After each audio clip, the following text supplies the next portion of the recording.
स्मिता पाटिल का फिल्मी करियर जरूर छोटा रहा, लेकिन उन्होंने सिनेमा जगत में अभिनय की ऊंचाइयों को छुआ।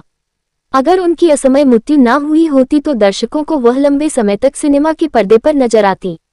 लेकिन स्मिता पाटिल ने जितनी भी फिल्में की, लगभग सभी में अपनी एक्टिंग से दर्शकों और निर्देशकों को मंत्रमुग्ध किया।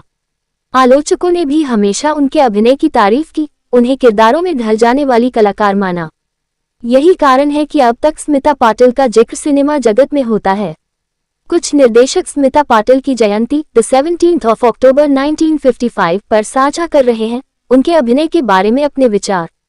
1982 में रिलीज हुई महेश भट्ट की फिल्म अर्थ में शबाना आजमी, कुलभूषण खरबंदा और स्मिता पाटिल मुख्य किरदारों में थे। फिल्म में स्मिता का रोल काफी छोटा था, लेकिन रिलीज के बाद उनकी एक्टिंग की खूब तारीफ हुई। खुद महेश भट्ट भी स्मिता पाटिल को असाधारण प्रतिभा की धनी अदाकारा मानते थे।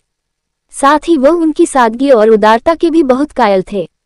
महेश भट्ट rediff.com को दिए गए इंटरव्यू में कहते हैं, जब मैंने अर्थ फिल्म बनाने की सोची तो कविता सान्याल का किरदार नरेट करने के लिए स्मिता पाटिल के पास गया।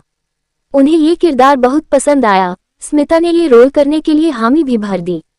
जब मैंने उन्हें इस रोल के लिए साइनिंग अमाउंट दिया तो स्मिता हैरान हो गई। वह कहने लगी कि एक तो तुम मुझे इतना बढ़िया रोल दे रहे हो और इसे करने के लिए पैसा भी दे रहे हो। दरअसल क्या होता था कि उस समय स्मिता पाटिल काफी पैरेलल सिनेमा कर रही थी, जिसे करने के लिए या तो बहुत कम साइनिंग अमाउंट मिलता था या फिर मिलता ही नहीं था। 1982 में रमेश सिप्पी की फिल्म शक्ति रिलीज हुई थी।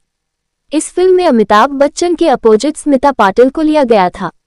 स्मिता के साथ काम करने के अनुभव के बारे में एक इंटरव्यू में रमेश सिप्पी बताते हैं, सलीम खान और जावेद अख्तर ने मुझे इस फिल्म के लिए स्मिता का नाम सुझाया था। फिल्म शक्ति में रोमा का किरदार बहुत सेंसिटिव किस्म का था, इसलिए इस रोल के लिए स्मिता को लेना एक अच्छी चॉइस थी। वह अपने करियर के शुरुआती दौर में जरूर थी, लेकिन बहुत ही बेहतरीन अदाकारी थी। वह सीन को बहुत अच्छे से समझती थी और पर्दे पर उन्हें नेचुरली एक्ट करती थी।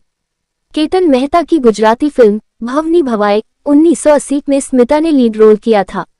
इस फिल्म को करते हुए केतन ने उनके साथ बहुत समय बिताया। एक इंटरव्यू में केतन बताते हैं, मैंने जब अपनी फिल्म भवनी भवाई स्मिता को ऑफर की तो उन्होंने इसे करने के लिए हामी भर दी, जबकि वह पहले से ही कई फिल्म प्रोजेक्ट्स में काम कर रही थी। स्मिता ने यह नहीं देखा कि यह एक कम बजट की गुजराती फिल्म है। हमने इस फिल्म की शूटिंग के दौरान काफी समय एक साथ बिताया। उस दौरान की बहुत ही अच्छी यादें मेरे मन में बसी हुई हैं।